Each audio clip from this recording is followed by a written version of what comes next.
Okay, so you sent us this this transcript of a speech, right, by David Goggins. Right. It's called OEIT to You in 2025. And we're going to kind of break it down, I guess, for people who like to listen and learn, instead of just reading it. Yeah. And specifically, we're going to look at personal growth. Yeah. And how to push through adversity. Awareness. Yeah, self-awareness, those kinds of things. Yeah. And I know you've dug into this speech pretty thoroughly. Yeah, it's pretty hard-hitting. Yeah. He doesn't really pull any punches, Goggins. Yeah. Right off the bat, he's like, this world we live in is tough. Yeah. It will beat you down. Yeah, it's interesting, too, because he sort of balances that out by also saying, but like, right. Hey, even if other people have like affected you negatively, you're going to have to. You have to own it. Yeah. Make it on your own. It's about personal responsibility. Like, he's not letting you off the hook by saying, oh, I had a bad childhood or, whatever happened to me. Yeah. He's saying, like, that's part of it, but it's on you now. Yeah. And I think a lot of people feel that way. Yeah. I mean, I know I feel that way, D. Like, you get to a certain point, you're like. You got to take the reins.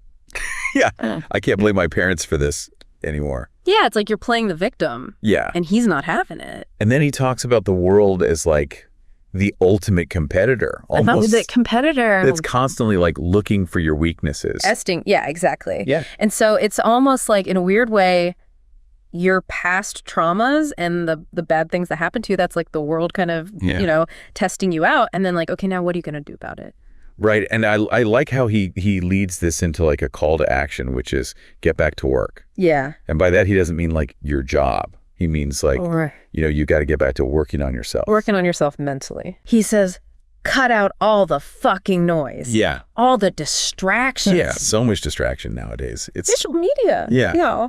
The news. Yeah. Just constantly being bombarded with. Yeah. The 24-hour news cycle. Yeah. It's like just constant noise. Yeah. And he talks about the mental lab. It's a mental lab. Yeah. Which is kind of an interesting concept. Yeah. So what do you think he means by that?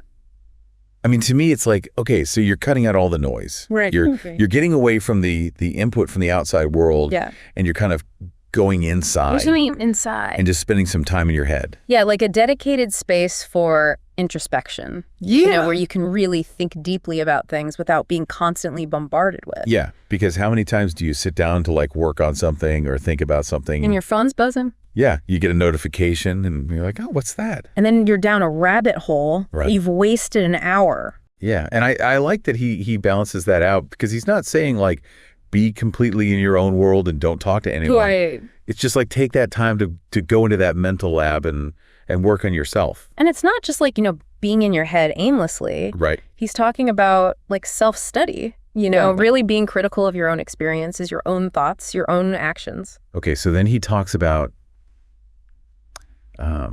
past traumas. Yeah. And I mean, I think a lot of people have this sort of like knee-jerk reaction of like, oh no, I don't want to think about that. Yeah, I'm not going back there. It's in the past. Yeah. But he's not saying dwell on it. He's saying listen to it. Yeah. He says you have to be able to hear all your past traumas. Listen to them. Yeah, and I think that's kind of a subtle difference there. Right. It's like you're not trying to relive it. You're not trying to relive the trauma. You're just trying to hear it. To hear it, understand it. Yeah, and then he connects that with shame. Like being ashamed is one of the biggest things that kill people nowadays in their minds. Yeah. I mean, think about it. Like when you're ashamed of something, you don't want to talk about it. Yeah. You don't want to think about it. You hide it. You hide it. You bury it. Yeah. And that just eats away at you. Yeah, and it prevents you from actually dealing with it. Exactly. Right, so it's almost like by acknowledging it and by hearing it. You take away its power. Yeah. You're like, okay, this happened. Right. I'm not proud of it, but it's part of me. Yeah. And I can learn from it. And it's not defining me anymore. Exactly. Okay, and then he takes it even a step further and says, everything I need is in my mental lab. Right. And I think that's a really powerful statement because it's like, okay. It's empowering. Yeah, you don't need to look outside yourself. You have everything you need within you. Right, and then he talks about the uncomfortable zone. The uncomfortable zone, yeah. Which is like the place where all the magic happens. But it's also the place that we tend to avoid. Right. At all costs. Yeah, most people run from discomfort. Yeah. They want to stay comfortable. Right. But he's saying that's where your true self is. Right. It's forged in the uncomfortable zone. Yeah. And that leads into his idea of chosen suffering. Chosen suffering. Yeah. Which is like the opposite of what most people do. Yeah. And he makes a distinction right away. He's like, unchosen suffering is going to happen. Yeah, you can't avoid it. Yeah, you're going to get sick. You're going to lose people you love. Right. You're going to have setbacks in your career. People are going to be mean to you. Right. Life is going to throw you curveballs. Yeah. So instead of just waiting for those things to happen. He's saying prepare for it. Yeah. Do something that sucks every day. Yeah, do something hard. Yeah. Push yourself beyond your comfort zone.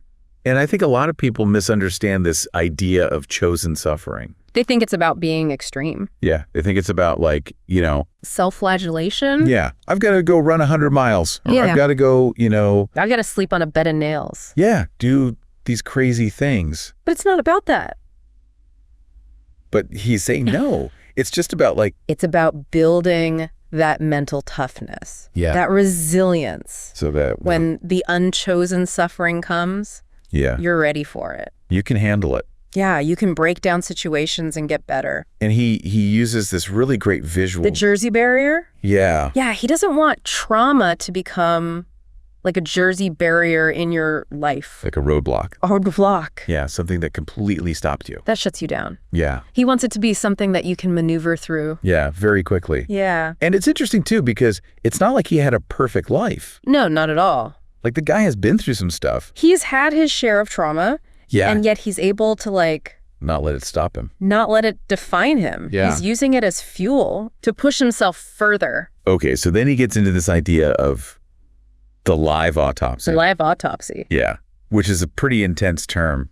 It is. Yeah, but basically what he's saying is like... You're dying while you're alive. Yeah, we're all kind of slowly dying. Right. But it's like... Are we figuring out what's killing us while we're still alive? Yeah, are we paying attention? Or are we just going to wait until the end to be like, oh, I wish I would have done this? Or, right, I wish I would have known that. Yeah, so it's like this constant self-assessment. Yeah, and he talks about his own experience. Yeah, he felt like he was dead. Even though he was going through the motions. Yeah. He had a job, he was in the military. Yeah. But he felt dead inside. Yeah, and it wasn't until he really started to...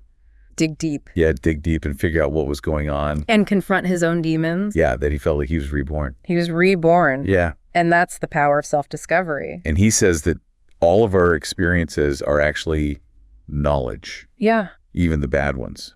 Especially the bad ones. Yeah. It's like, okay, so that sucked, but what can I learn from it? Right. What can I take away from that experience? Yeah. How can I use that to make myself better? Go through the archives, dig it up, study it, and then use it for yourself. Yeah. It's like, okay. So yeah, I made this huge mistake. Yeah. But I'm not going to let it define me. You're not going to let it cripple you. Yeah. I'm going to learn from it. I'm going to grow from it. Yeah. Okay. So then he talks about performing without external purpose. Yeah. Which is a really interesting concept because I think a lot of us are motivated by external factors. External factors. Yeah, like getting a promotion. Yeah. Or winning a race. Yeah, running a 5K. Yeah. Getting into school, whatever it is. Right. But he's saying the real test is, can you perform at a high level? When there's nothing on the line. Yeah, when there's nothing on the docket. Yeah. Like when no one's watching. When there's no reward. Yeah. When there's no punishment. Yeah, and it's interesting because if you think about it, most of our lives are not these huge events. Right. It's the day-to-day stuff. It's the daily grind. Yeah. It's the small tasks. Yeah, and so if you're only motivated by those big things, then you're going to be miserable most of the time. Yeah, and you're not going to get very far. Right. And so his solution is to find the purpose within yourself. Yeah, the purpose is always there. The very purpose is you. Yeah, and so he talks about self-care, yeah, self-improvement as the number one purpose in life. Yeah. Which is a huge mind shift for a lot of people. Right. Because we're so used to thinking about purpose as something external. Yeah, I've got to find my purpose in the world. Yeah, my job, my relationships. Yeah, but he's saying no, it's about you. Yeah, taking care of yourself. Becoming the best version of yourself. Yeah. And that's a lifelong journey. And he's very specific too about cultivating pride in myself. Yeah. And I think that's important because he talks about his past. As David Goggins wasn't good enough. Yeah, he was a scared, bullied, abused kid. Yeah, he had a lot of insecurities. Yeah, and so it was okay, I've got to build this pride. Right. And I like what he talks about it. He's like, I had to build Goggins. Yeah, like he was a construction project. Yeah, it's not like it just happened. Right, it was intentional. Yeah. I get better when I'm digging holes in the ground, when I'm waking up early, knowing I don't have to do these things. Right. It's like he was actively building this identity. Yeah. Okay, so then he talks about the importance of staying hungry. Right. But then he says you've also got to stay humble within that hunger. Humble within the hunger. Yeah. Which is such an interesting concept. It is. Because, we're always told to be hungry. Yeah. Be ambitious, go after what you want. Right. But he's saying, yeah, but don't let that hunger turn you into an asshole. Right. Like, don't let it make you arrogant. Yeah, stay grounded. Yeah. And he tells this great story about William Crawford. Yeah. Who was a Medal of Honor recipient. Yeah. And then he went on to become a janitor. Yeah, at the Air Force Academy. Yeah. And he never told anyone about his past. He never bragged about it. Yeah, he didn't need to. Right. He was just like, okay, this is my job now. I'm going to do it to the best of my ability. Yeah. And he didn't look at himself any better than anybody else. Yeah, which is so powerful. It is. Because it's like, okay, so you did this amazing thing. Yeah, you're a hero. But you're still a human being. Right. You're still just a guy. And that's a really important lesson. Yeah, and I think that's something that Goggins tries to embody as well. Yeah, he's always talking about how he comes from a place of being beneath you. Yeah, which is interesting because it's like, okay, right. You achieved all these things. You're a Navy SEAL. Yeah. You're an ultra-marathon runner. You've written best-selling books. Yeah. But you still see yourself as like, I'm no better than anyone else. Yeah, I'm just a regular guy. And I think that's what allows him to connect with people so well. Because he's not coming from a place of superiority. Right. He's coming from a place of understanding. Okay, so then he gets into motivation. Yeah. Which is funny because you would think that that's his whole thing. Yeah, motivation's like his whole thing. Right. But he actually says that motivation is just a word. Yeah, it's fleeting. Yeah. It comes and goes. Right, and so he focuses more on discipline. Yeah. But then he says even discipline requires a clear headspace. Right. And he uses this analogy of a circuit breaker. Yeah. And a crowded garage. So what do you think he means by that?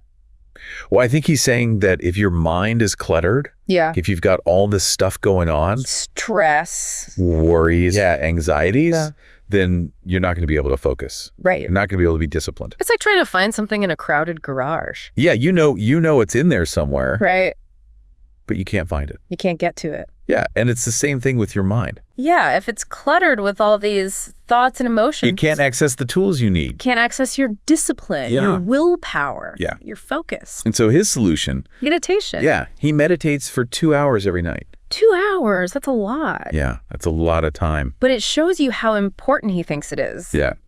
To refresh and reorganize the garage, which is my mind. Yeah, it's like mental hygiene, brushing your teeth for your mind. Right. And so that leads into okay, so you've got this clear headspace. Right. Now you can actually start to do the work. Right.